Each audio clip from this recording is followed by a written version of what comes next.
Hello, everybody. My name is Richard van der Leken. I'm the founder and creative director of What Design Can Do, and today we host urgent conversations on social justice and design. Before we start, I first would like to thank Mark Svers and the design team for this fantastic collaboration. It's important to join forces when it matters, and today is one of those days. As What Design Can Do, we have always been focusing on societal issues and how design and creativity can be a positive force in that. In these historical times where all kinds of crises meet each other, we see a great momentum to discuss issues and also for us as an organization to do some thorough introspection. We are very lucky to do that with amazing people from our international network. We started the day with a one-on-one conversation about media power with Arab-American journalist Ahmed Shihab El-Din. The second conversation was about decolonizing design with the British graphic designer and writer Anushka Kandwala and Kenyan creative director Sunny Dole. What we learned from these first two sessions is the importance of context. We all have to acknowledge and be aware of the context we live in, whether we report in national and international media, and when we create, or in other words, when we design. Being aware of the heritage and the history of a variety of visual languages makes us understand better where we come from and where we can go together. We will wrap up today with a session called Creating for Gender Equality. This session will be moderated by Dutch curator Saskia van Stein. She will be speaking with Mexican curator Jimena Acosta and Brazilian designer and activist Larissa Ribeiro. This session will specifically focus on the situation in Latin America. Saskia, the floor is yours. Thank you, Richard. I think, if I'm correct, so yes, it was already mentioned. I'm a curator, headmaster of Critical Inquiry Lab at the Design Academy. Very warm welcome. I'm the moderator of today, and some of you may know me actually as the anchor woman of What Design Can Do, and a very special welcome to everybody around the globe, but in particular an hola to my friends in Mexico. As mentioned already, the following hour, I'll have a conversation with two guests. And when I say conversation, I take a modest position, in fact, in listening to Jimena and to Larissa. But maybe just a few words on the session itself. This session is namely organized in collaboration with Centro de Futuros, a space for multidisciplinary experimentation and visions of a future. And it's an ongoing discussion in a broader spectrum called It's a Brave New World. So yes, the final talk of today, the third talk, is about creating for gender equality. We will map the role of design, gender, race, violence. We'll be paying special attention to notions of intersectionality within the Latin American context. We aim to emphasize and share thoughts on how the creative sector as a whole can contribute to a safer and more equitable society. Roughly an hour conversation. We'll start with shaping the contexts. We'll talk about the practice of our two guests, and then we'll zoom out a little bit and speculate on which role design has to play within society at large. Now, if you're out there and you have any questions for our guests, please put them in the chats, either on Facebook or on other social media out there, YouTube platform, and I'll try to touch base, but it does help me if you would address the question to a particular person. Right.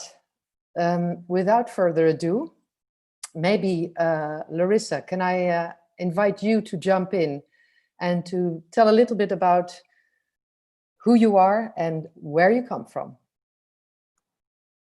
Hi, Saskia. Hi, everyone. First of all, I'd like to thank you all so much for inviting me. I'm very honored to be here. And I'll start introducing a little bit of myself and what I do. My name is Larissa Ribeiro. I'm a graphic artist from São Paulo, Brazil, where I am now. And I'm co-founder of a feminist online magazine called Asmina, and also of a platform called Mulheres Ilustradoras, that means women illustrators, which is an open directory of female illustrators in Brazil. I also run a design studio, and I'm a co-author of a children's book called President of the Jungle. That's a story about democracy, the democratic electoral process, and it's being published in 18 different countries. I'm very proud of this work.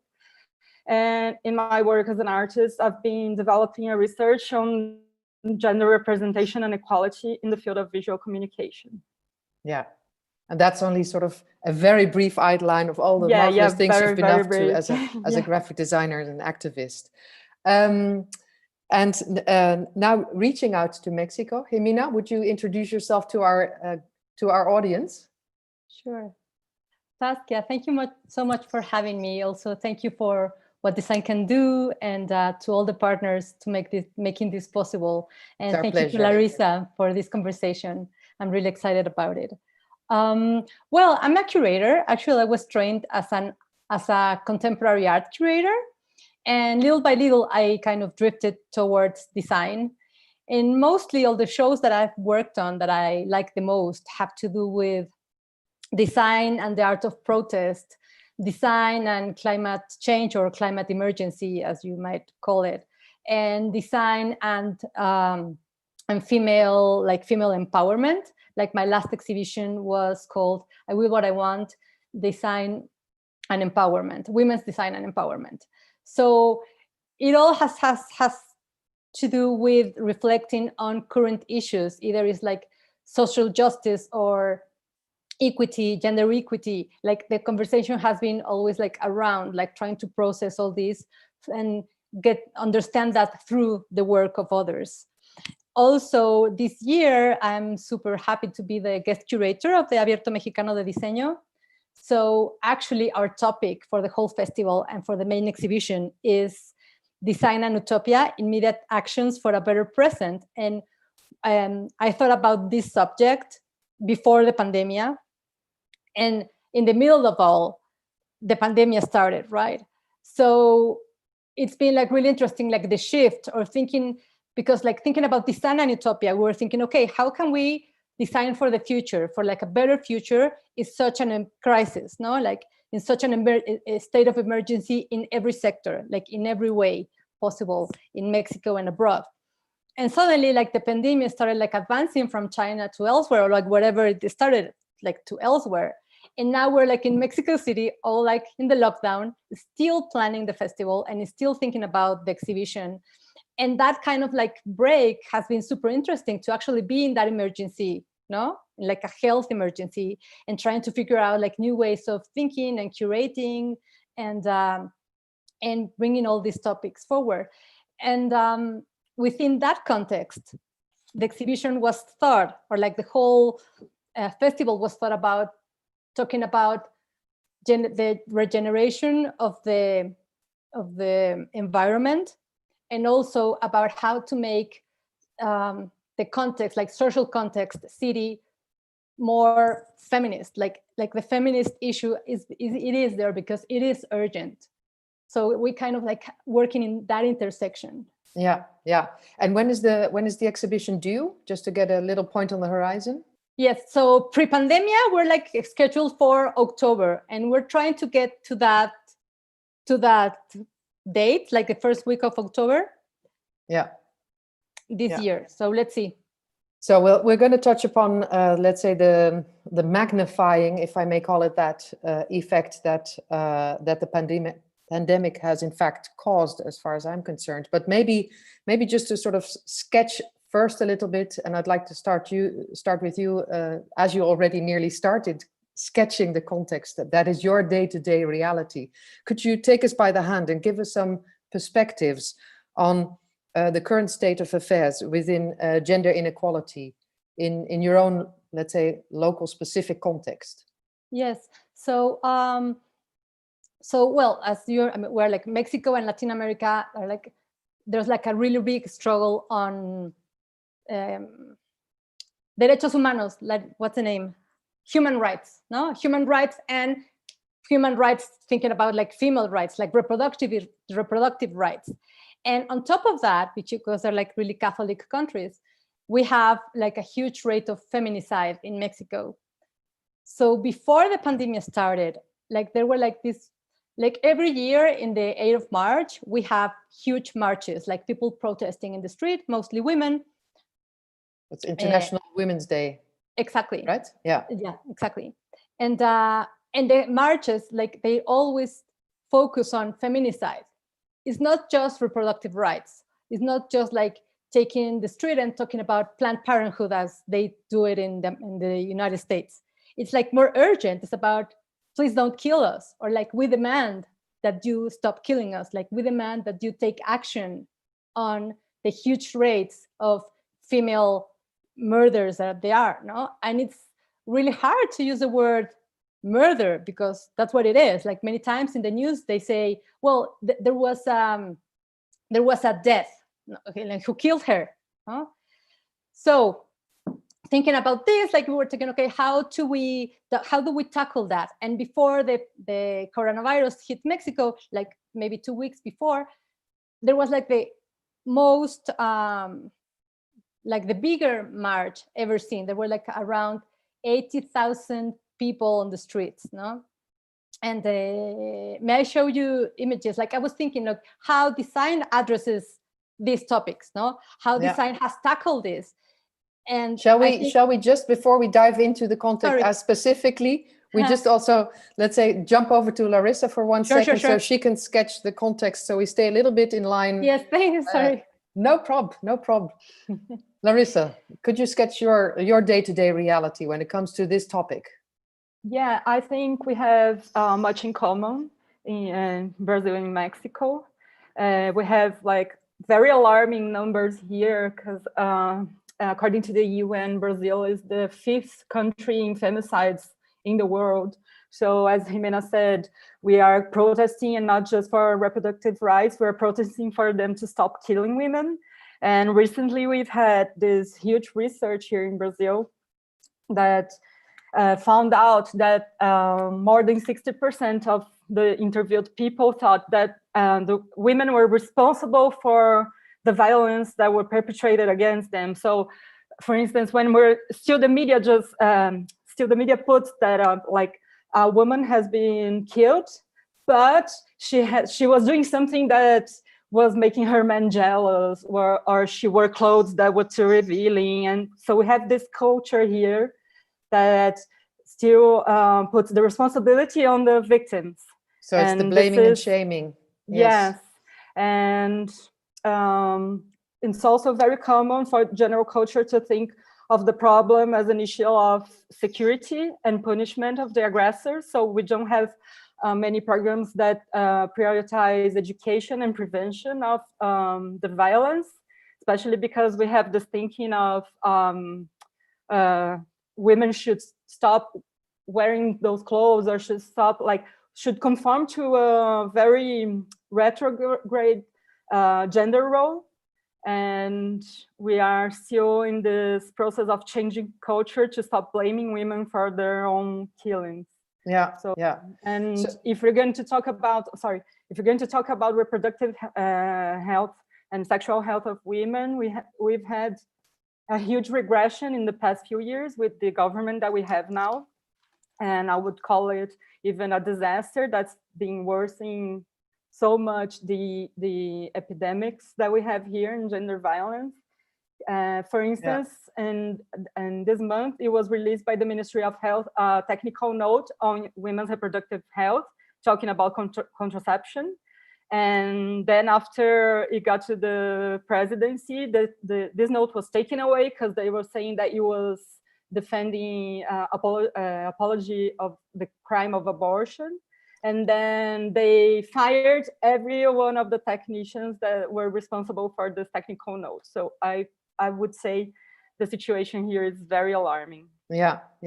And how would you actually root that historically? You already mentioned the politics, but if we dig, let's say, a little bit deeper, how would you situate this this given in all its complexities? Well, I think it's very hard to understand what are the real roots of this gender bias here in Brazil, but I would say that I think there's a number that we should not overlook, that is this violence that's happening here has a very particular cut of race. So when we're talking about numbers, in the last 10 years, homicides of Black women have increased more than 60%, while homicides of white women have increased, but only less than 2%. Yeah. So we are talking about not only a gender issue, but also a class and race issue. And I think we have in Brazil this particular situation that in society likes to say that there is no racism in Brazil, because everyone is like mixed race and everyone is like, oh, we're all friends, there is no racism. But well, it's just a matter of testing that poorest people are Black, you know. So people like to conceal the thinking of that there is racism, and this makes it very difficult for us to confront the problem, because if you won't even admit that the problem exists, you can't address directly the solution. Yeah. So yeah. I think there's no way we can talk about the historical origin of this problem if we don't talk about race. Yeah, yeah, and there's actually also another parallel with COVID, that globally people of color, Black and poor people have been hit disproportionately hard by the pandemic. Maybe Jimena, could you sketch your historical rooting of the femicide? Yes. What do you have for clues for us? So I think it's now open, right? Yes. So I think like the talk, or like some like real analysts and things that study this has said that it is rooted, like the increase in feminicide, it is of course rooted in the criminal system, right? So it's like a side business for like the organized crime. So you have drugs and you have all this happening. Plus, you can traffic also people. And that, of course, leads to trafficking women, trafficking girls. So that's been huge for the last decade or more, I think. And so if that's a business, it just for the sex industry. If you say trafficking. Exactly. Okay. Yes, for the sex industry. Exactly. Yeah. So I think one is that also we do live in a really misogynistic society. Like many people, like many women, get killed by her husband, by their couples, by the neighbor, or just by the guy that was passing down the street that couldn't help thinking that he could rape that girl and he could kill her, by the way, afterwards. No, I think society has really there's like a big issue of education, and I assume it's intertwined with the reproductive rights, because if you persistently talk about this woman has no rights over her body, no, she would be guilty if she gets killed. She will be guilty if she gets pregnant. No? Then you kind of see her as an object, I think, more and more, with no agency.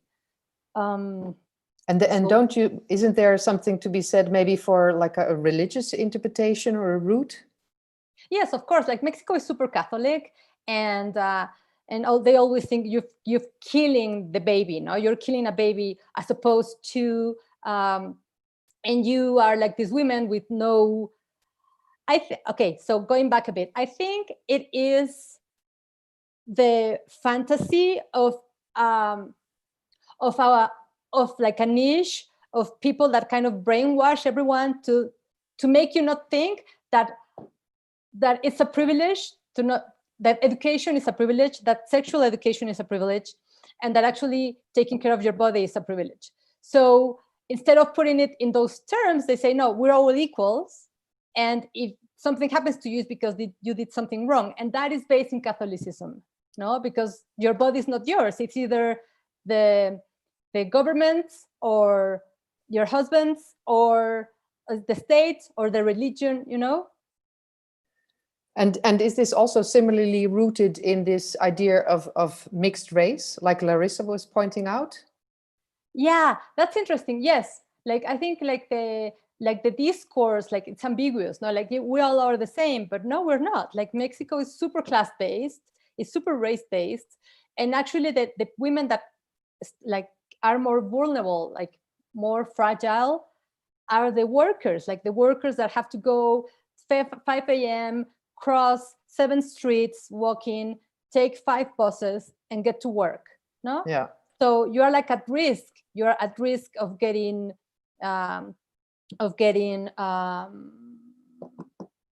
kidnapped, of having some kind of like problem with someone on the way, or and now getting COVID. So that is class-based. No, like very few people have the privilege of having like a nice job where you get like a nice hours and then you have your own car, so you drive around. So even if you're a woman, you have more things that surround you that protect you, like an infrastructure. No? Yeah. And are these like still colonial based, would you say? Are these like very long threads from a deep history? Yes, definitely. Yeah. Yes. So Yeah. it's like, well, I can nearly feel the urgency. So Larissa, you wanted to add something. Jump in. Yeah, I wanted to ask Jimena, how is the situation in the Congress in Mexico? Because here, for instance, even though women are more than 50% of the population, we only have a number of 15% of women representatives in our Congress, which means that the laws that are regulating our bodies are being made by men. And also, it's very interesting that you were talking about religion, because here in Brazil, we also have this very strong with a religious culture, but I think it's very contradictory, because we're talking about religion when we're talking about abortion and women's reproductive rights, because we cannot kill any babies, as they name it. But then the state has no policies for assuring a nice childhood for these babies that are born. They have no policies for the health of this woman that maybe is going to die in the process of an insecure abortion and everything. So I think it's very complicated, and it has to do with politics every time, because we're talking about these laws that are made by people who are interested in controlling women's bodies. Yeah. yes. Yeah. So it was a question, so jump in. Yeah, I was curious to know about this. How is the balancing No, Mexico? I agree with you. Like, I don't know exactly the figures, but they're like definitely like who are making, like the lawmakers are not embedded in the culture of care. No, like you give birth to someone that has to be breastfed, that has to be nurtured, that has to be loved and taken care of. And that's so much work. You have to put so much effort on bringing up someone that certainly the guys that are like ruling don't know, no, like the economy of care, no, how much do you have to care to this life that has a good life. So the childcare has been defunded, for example, which like if you don't have childcare, you can't work. That's it. No? Yeah. So all these systems are intertwined, but we already talked about so many different aspects of, let's say, representation or the lack of representation in politics, in role models, and even, let's say, the structures of care.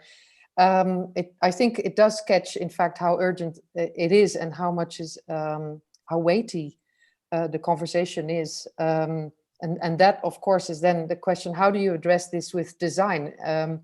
Larissa, maybe I may ask you to sort of take us a little bit by the hand, how you address this with your practice, and on a very personal note, how did you get started? I mean, the jump from architecture to activism, if I may call it that, through the lens of photography, graphic identity, art direction, and the writing of books, and obviously also being involved with education. Can you show us some examples of the things that you've been up to? Yeah, I think I got started from when I studied architecture, but I've always worked with visual communication. And as soon as I left college, I worked for a very big publishing house here in Brazil. and I worked in a magazine that were the produced content for men and had this very objectifying view of the woman. One time I had a discussion with my boss because he wanted to publish an article saying that if the women are showing their bra strap is because they want sex. It was like in this level of objectification. And I started to realize the power that media and communication have in creating this image that we have of ourselves. And I reflected so much about it, and I started noticing the images in advertising as well, how they objectify women and how we perceive ourselves as objects that don't deserve to be listened to and respected. And maybe I'm gonna have to spend more time trying to be beautiful, trying to be like some ornament, and not fighting for something that I think is right. So I think first of all, visual communication is a matter of working in the imaginary realm of people. So you're talking about constructing a sense of self-identity that you can't, you get bombarded every day with these messages, with this, like these bodies that are the authorized bodies, that you have to be like perfect and thin and white to be deserving of men's attention. We're not talking about deserving of power. We're not talking about being something like that's going to make a difference. You want to be something that men are going to admire, or a mother that's going to take care of children. So you have these gender stereotypes, and I'm not talking about, I'm not criticizing the fact that women want to be admired or be caregivers. I'm talking about the compulsory status of this, that when you talk about these roles, and like they're the only option you have. You know? So when I was invited to create this magazine as Mina, we were in a period in Brazil where this content for women that were created in magazines, for instance, it was really misogynistic. We were only talking about how to please a man. They ignored, like, not all women were heterosexual. You couldn't talk about those things in the media. You were talking always about how to get thinner, because it's obvious that all women must get thinner to be like validated for society. And I got together with this very talented journalists, and they wanted to make this shift. We are all studying feminist texts. We were all tired of not recognizing ourselves in the media. So we started building that, and I had the mission to think about a visual identity that would not reinforce those standards that we were so uncomfortable with. Yeah, and do you have something to show? Yeah. I'm gonna show this now. I'm gonna share my screen with you. Just let me know if you can see it. I see a sort of double screen. Yes, there we are, full screen. Yes. So here's an illustration that I created in the first year of Mina, and we had this challenge that we had no money whatsoever, because we were just doing this as a passion project, and we had to create with what was available. And what was available for us was stock image or free images that were on the internet. And all those images were, of course, of white teen women. And we started to think about intersectionality and diversity, and how we could summarize this in a visual communication.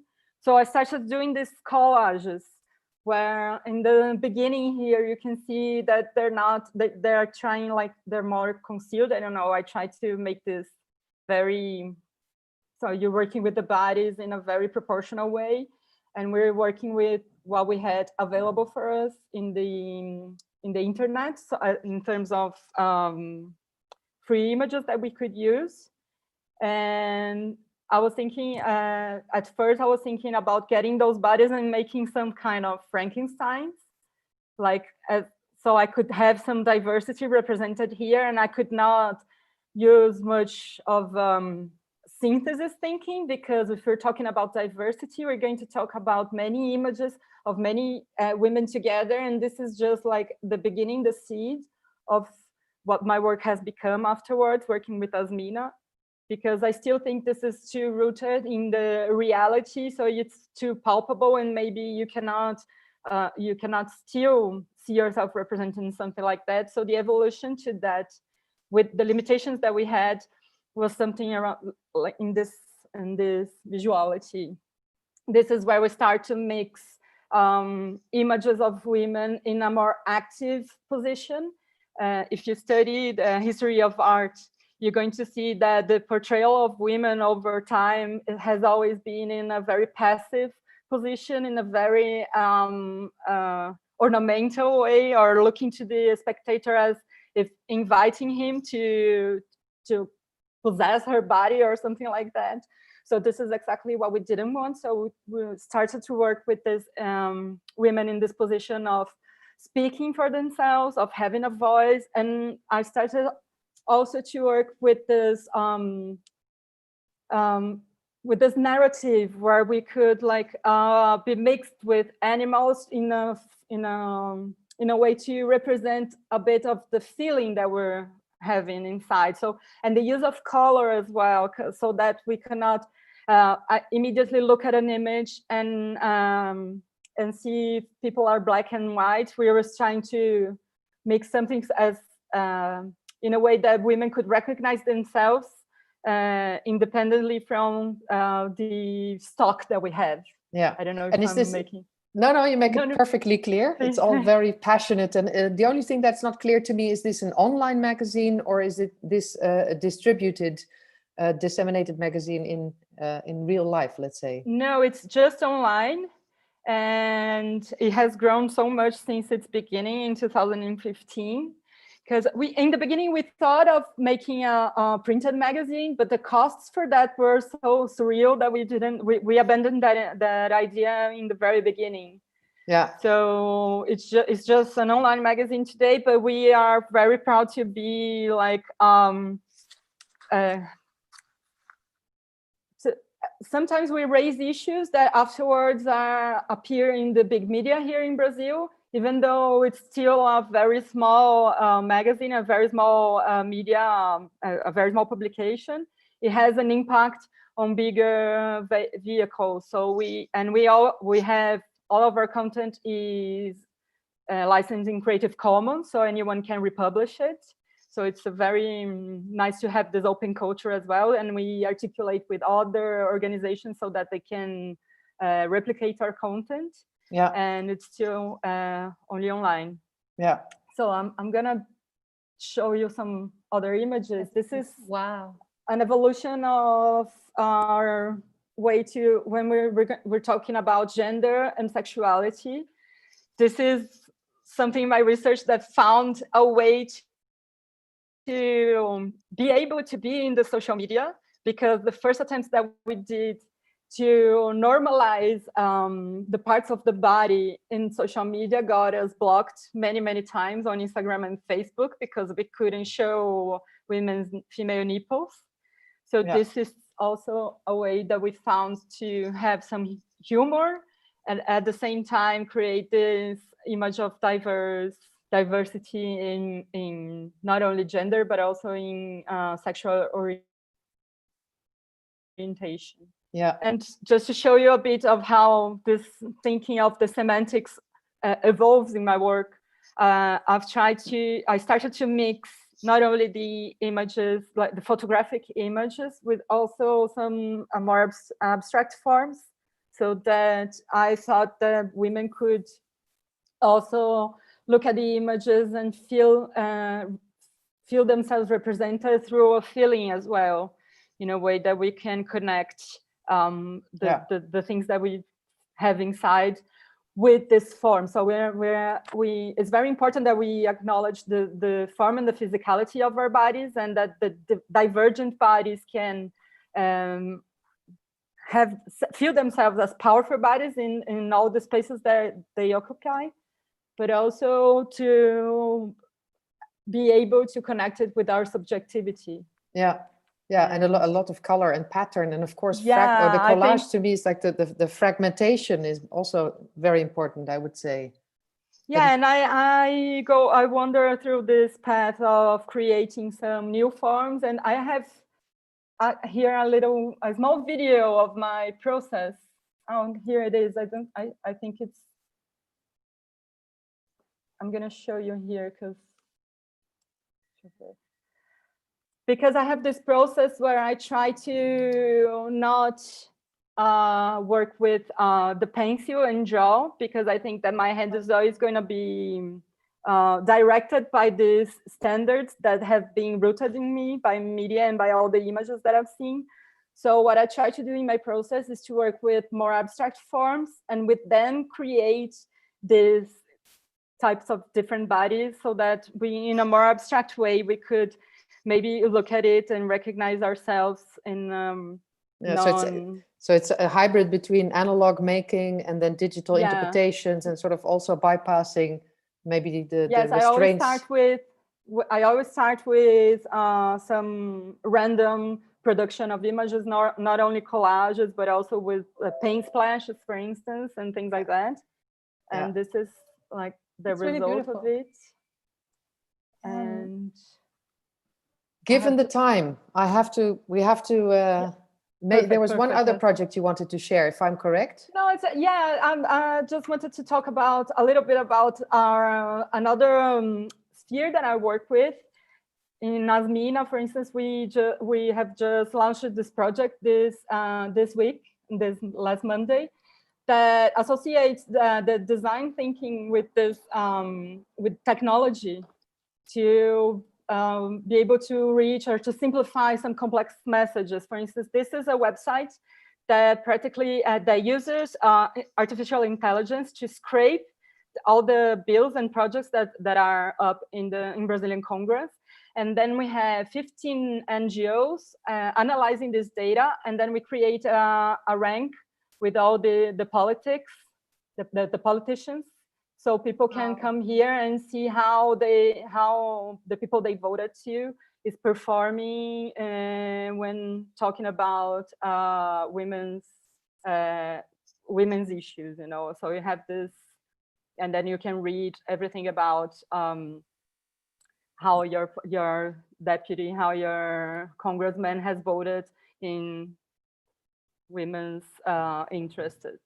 So you're basically creating the data in order to create the proof, or let's say to give an insight in how let's say the political system is dealing with representation and health issues and violence and everything. So basically, I like to define it as a bridge, because when the information is there and it's available, but it's so much information, it's so disorganized that people cannot have access to it.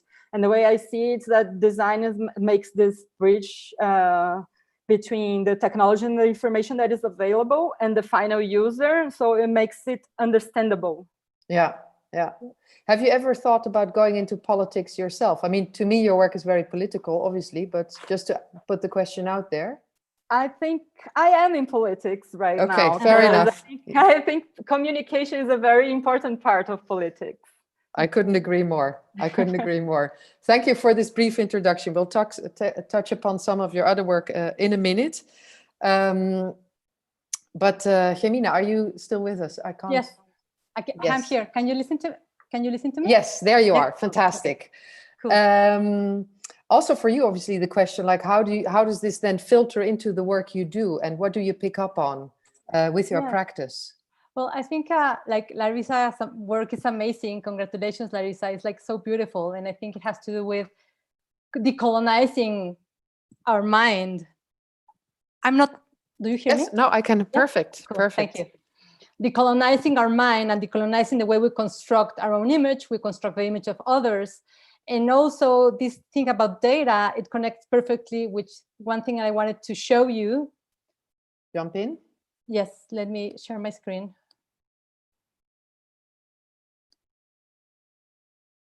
Wait. So, okay, wait a sec. I'm going to share my screen right now. So do you have it? Is it there? It's not on full screen yet. Great. That is now the fact, yes. So talking about how like to link Larissa's work with this, like this is not my work. This is like a really, really famous database that Maria Salguero, a non-designer, like a citizen journalist, made from all the feminist sites in Mexico. So about these missing ways of like how the designers make visible this.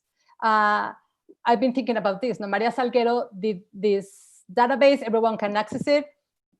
And then, let's see. Sorry, just one question. The color coding that we see, is that's related to years, not to quantity. Related to years, and then related to the type of murder. So who killed her, in which terms, like with a knife or with a gun or with like asphyxiation, like it depends. Huh? Yeah, incredible. It's really hardcore. Like, yeah, she's amazing. And she just was named from like Forbes named her like the most, like the 10 most important women in. So she made this missing data set, no? And then how you make it visible. So in the marches of the March 8th, 2 collectives, like designer collectives, made this visible, like marching, like in a performative way, and also like in a material way. So these are like the las cintas de la memoria in Spanish. So in English would be like the ribbons of the memory, like the memory ribbons. So like a group of designers got together and like translated all the codes and all the names that are named in Maria Salguero's document. Like they handwritten it in ribbons. And then these ribbons was like this kind of mobile construction that like walked all through the marches. So like the march was like all these anonymous women coming together, and then this group of designers like marching with this. And it was like super interesting, like all the interaction of making visible, yeah, we're marching because these women are missing, like we're marching for these women that are not here. So the role of design, I think, has been making visible these issues, no? First, like a citizen, Maria Salguero, which is like a citizen, and it's not a government agency, just someone really concerned. And she makes this map, but then how you design it, no? How you make it, like how you take it to the street. So this happened, and then something like really beautiful happened. Like some people approached in the march and said, "Hey, my sister is not there. My mother is not there." So then, in a wall, like in front of Bellas Artes, they started like writing up the names, and then they sent it to Maria Salguero so she could like complete the database. Yeah. So this is one example, and the second example is this one, which was like another collective, like women's collective, also designers, artists, called SCJ, with stencils, like just using typography and paint, put this in the Zócalo, like in the middle of the main square in Mexico City. So this, which the hashtag Nuena Menos and Nuena Más, like it's really simple. It's just like a brand, right? Nuena Más, Nuena Menos, it's like a brand. So I think design has helped making it visible. No, it hasn't helped it stop, but in a way, it's the first step. Yeah. No? And it is so important. It is such a powerful gesture that one day after, they erased it. Who's they? No? The government, like the cleaners. So if it, like, this is like an anti-monument, like it could have stayed, like, no? But why don't you protect this memory? Like this image, which is kind of like the Maya Lin's image in Washington, or like all memorials have this just like naming, no? Yes. The people that are not here. And like so this even really, the memorial gets first, you start with a mobile memorial, and this memorial also gets swiped out. Yeah. Exactly.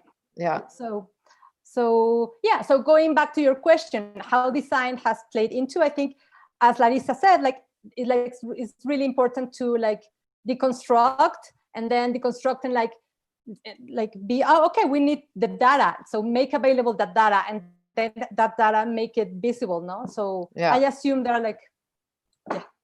I want some time left to talk about, let's say, how we can then from the visual jump to the breaking the perpetual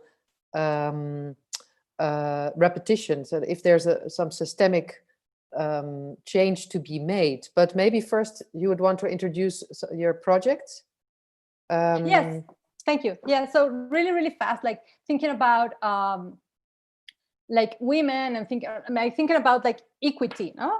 Look, so I did this project like 2 years ago. It was an exhibition first installed in Parsons and then in Mukarroma, and it had like these three components that were super important, like for me.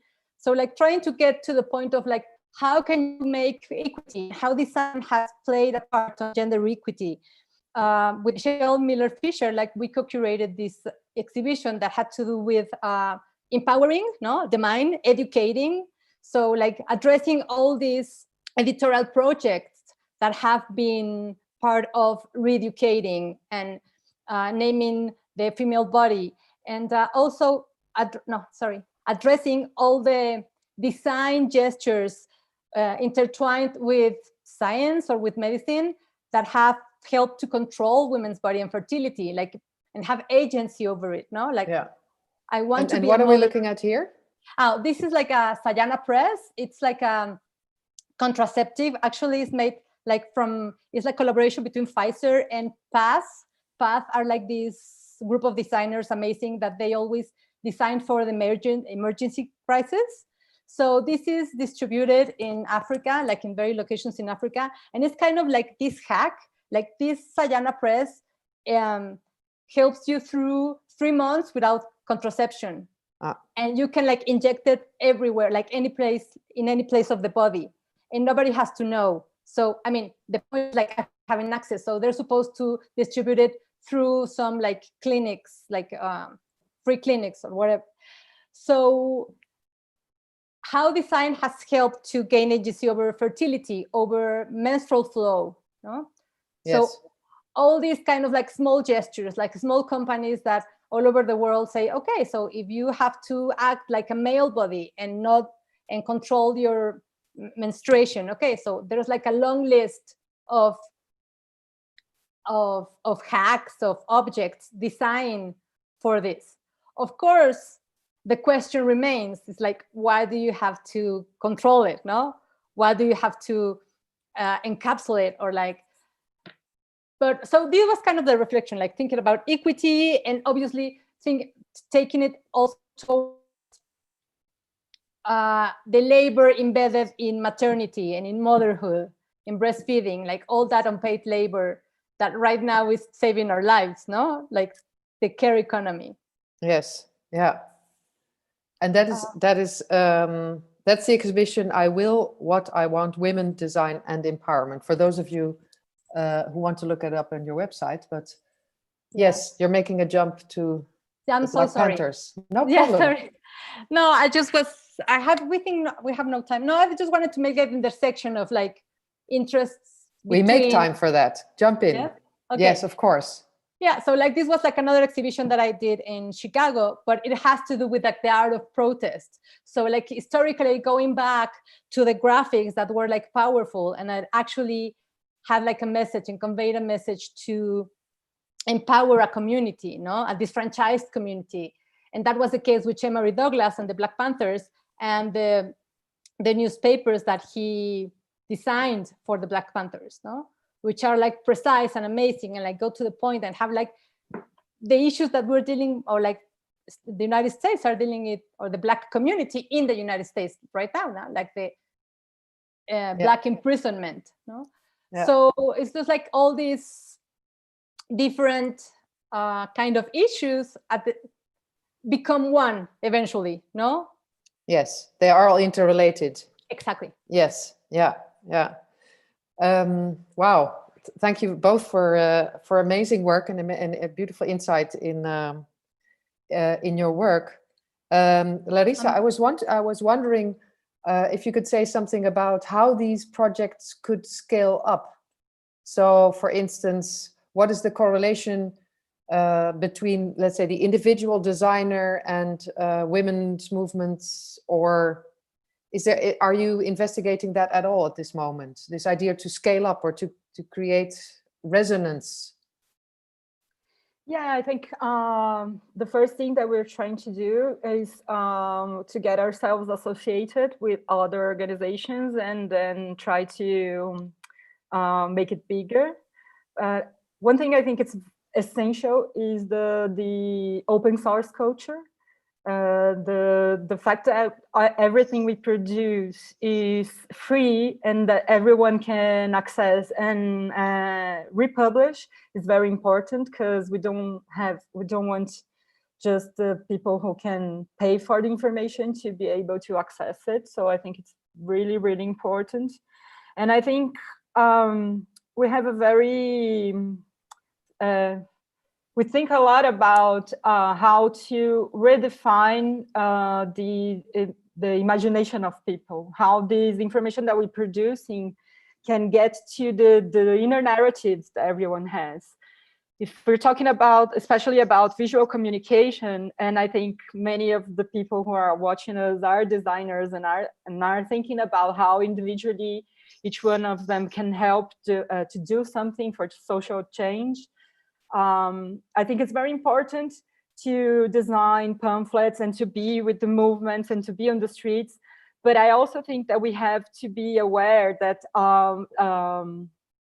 it's very important to access the imagination of people. Because if you change culture, if I'm like to art direct a magazine cover, and I'm trying to put there different kinds of bodies, like fat women, Black women, indigenous women, like people from minoritized communities. I'm trying to, I'm in a way acting in this imaginary world where people construct their identities. And I'm not only talking representation as if Black women see ourselves in the cover, they can feel like they can have power and be like a successful businesswoman and everything. I'm also talking about the white girls that are going to see that cover and are going to see a Black woman as a potential boss or a potential people in power. So I'm not only talking about a sense of self-identity, I'm talking about as well as the way we see people. Yeah. So I think and creating new relations and other hierarchies than only through the current hierarchies that are at play. Yeah. So I think that's why it's so important that we produce this content not only in activist sense, in going to the streets and producing this graphic material that is obviously very important, but we should think about the stories that we're creating, the visual stories, the narratives that we're creating. So, for instance, I think that we have some initiatives here in Brazil that are very beautiful, that are creating stock image of Black people, of queer people, of trans people, just so that all designers and illustrators and people in media can start to work with the material that is more diverse in its core. Yeah, and what would you consider after this representation, which you already nuance as a multiple representation, or I would say empowerment through the image? What would you consider would be the next steps we need to make? Like in design? That's the question. My last question would be like, what can't design do? But we'll keep that one for the last few minutes. But what would you see after the visualization would be the next steps? I think I always think of, I don't know if next step, but a step that we should be thinking about and taking now is organization. Because basically I see that especially social media has had this effect of fragmentation lately, where you feel like everything is falling upon the individual, so that you have to post something or say something for yourself, and then you feel like you've designed and you've created and you've altered the project, and then there is no need for articulation and collaboration and organization as a much bigger action to take. So I think no matter what we're trying to do with design, we should be discussing it, and we should be together and should be close and seeing ourselves as more powerful when we get organized. But especially in Brazil now, we have a very hard time with that. But because with the social isolation and numbers in COVID growing. Yeah, you're still day, in it's in kind lockdown. of a challenge now, but Yeah. I see that organization is a very powerful tactic that we should be thinking of right now. Yeah. Jimena, also for you, this question of what could be the next, what is the next phase? Is it rooted in education, or, I mean, we're talking also about notions of systemic bias and how social justice, in fact, could be moving the whole envelope of gender equality further. Yes. What would you consider key? Yes, I agree with Larissa. I think it's like education, dissemination, organization, and actually like educating the next generation of designers, students, communication, like people that dedicate their lives to the visuals and communication. Is like how to deconstruct this colonialism, like this colonialism in the way you think about race and gender and who should do like the terms in which we relate to each other. Yeah. So that would be, I mean, that is really powerful, I think. Yeah. I was also thinking while preparing for this conversation that I'm sure that there's a lot of men out there who, in fact, absolutely don't identify with, let's say, the patriarchal model that they themselves exactly need to live up to, for lack of a better word. Right. Given the time, we are already sort of at the end of our conversation. So I want to just, maybe you could point out where you see which is not the role of design in this. Well, policy making. I mean, like really there has to be more people in policy making, like making, like paving the road so people can jump in, like designers, architects, jump in and help. But we can push policy by protesting and speaking up, but we can't actually make the policy. Like people in power have to like really open up. Yeah. Okay, that's a good point on the horizon. Larissa, for you, the point on the horizon, or what design can't do?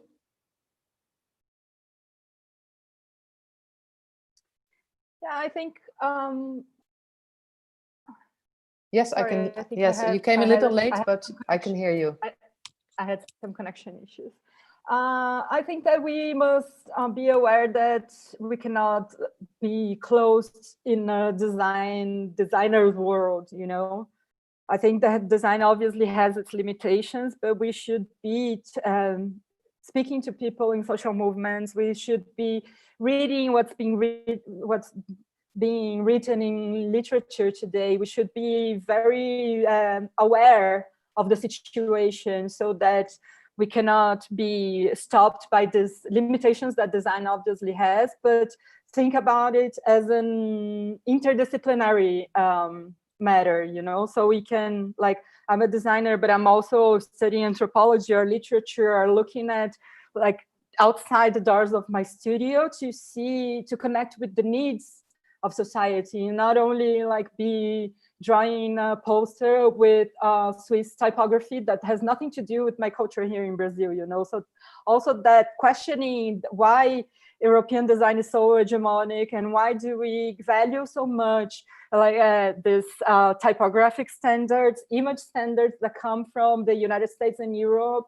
So I think that we should be thinking critically at this time and wondering why the standards that we use here are valid or not. Yeah, so one of my students keeps on pointing out actually that it's still somehow the European gaze that is dominating the discourse in your culture, which seems something that we really all need to work on to create and break those old rigid systems. And it has also, sorry, it has so much to do with the way design is taught here in Brazil, because we have like this design history or architecture history looking at what the great Europeans did and maybe not valuing what we have here. But I think that's changing too. I couldn't agree more. At least I'm helping that change. Thank you so much. It was way too short to talk about all the complexities dealing with creating for gender equality and intersectionality and the solidarity that this demands on race, on class, on education. Thank you for shedding some light on into your political reality and your cultural life and the difference you make for us. Thank you so much for being with us. I'm just going to say also on behalf of Dezeen, Centro de Futuras, and of course on behalf of the whole team of What Design Can Do. For those of you out there who would want to revisit the conversation, I checked twice, no, actually 3 times, and there were no questions. So either it was all crystal clear or the question will come later. I'm sure you can be reached for those. For those of you, as mentioned, who want to revisit either the conversation on media and design, on decolonizing design itself, and our conversation on gender issues and design, you can visit the websites of Dezeen or What Design Can Do, the channels of YouTube or on Facebook. Thank you very much for joining me and us. Thank you, Larissa. Thank you. Thank you, Jimena. My name is Saskia van Stein for What Design Can Do, and greeting you from Rotterdam.